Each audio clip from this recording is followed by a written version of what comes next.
వినుకొండ పట్టణంలో బృహత్తర కార్యక్రమానికి ముందడుగు కమిషనర్ సుభాష్ చంద్రబోస్.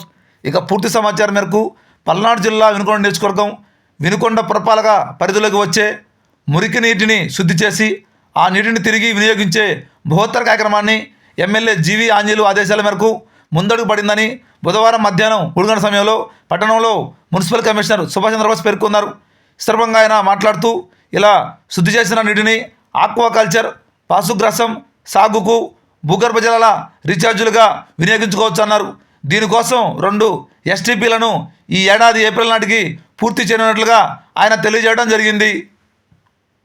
వినుకొండ పురపాలక సంఘ పరిధిలో మరి వాడకం నీరు ఏదైతే ఉందో అటు ఇళ్ల నుంచి వ్యాపార సంస్థల నుంచి వచ్చే వాటర్ని మరి ఉపయోగించిన నీటిని మరి పరిశుద్ధంగా మురుగునీటిని శుద్ధం చేసి మరి అటు పశువులేరు బ్రిడ్జ్ దగ్గర పశువులేరు కెనాల్లోకి అటువైపు చెక్కవాగు మరి ఆ కెనాల్లోకి వదిలే విధంగా 2 ఎస్టీపీలని ఎప్పటి నుంచో పెండింగ్ ఉన్న మన ఈ ఎస్టీపీలని మరి వినుకొండ శాసనసభ్యులు ప్రభుత్వ చీఫ్ విప్ శ్రీ జీవి ఆంజనేయులు గారి చొరవతో మరి కార్యరూపం దాల్చిని మరి ప్రథమంగా ముట్లగుంట కాలనీలో 5.70 MLDతో నిర్మాణం చేపట్టడం జరిగింది.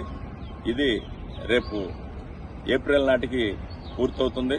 అట్లాగే 2వ పాయింట్ అయిన చెక్కవాగు బ్రాహ్మణపల్లి దగ్గర ఉన్న ఎస్టీపీ కూడా మరి ఈ నెలాఖరులోపు కూడా నిర్మాణం జరుగుతుంది. అది కూడా మే నాటికి పూర్తవుతుంది. మరి దీనివలన ఒక పరిశుభ్రమైన మురుగునీటిని పరిశుభ్రం చేసి ఎటువంటి కాలుష్యం లేకుండా మరి ఈ 2 ఎస్టీపీలని మరి శ్రీకృష్ణ ఎనుగురు ఇంజనీరింగ్ కంపెనీ వారు చాలా మరి వేగంగా నిర్మాణం చేపడుతున్నారు.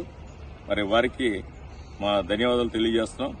మరి రేపు ఏప్రిల్ మే నెల నాటికి 2 ఎస్టీపీలని పూర్తి చేస్తానంటున్నారు. దానికి కావాల్సిన ఇన్ఫ్రాస్ట్రక్చర్ కానీ మరి నిర్మాణం కానీ వేగవంతం. ఇది మనకి వినుకొండ పట్టణానికి ఒక మంచి ఆరోగ్యకరమైన వాతావరణాన్ని కల్పించడానికి చొరవ తీసుకున్న ప్రభుత్వం వారికి అట్లాగే మన చీఫ్ విప్ శ్రీ జీవాంజనేయులు గారికి మరి వినుకొండ పురపాలక సంఘం తరపున ప్రజల తరపున ధన్యవాదాలు తెలియజేసుకుంటున్నాను. Thank you.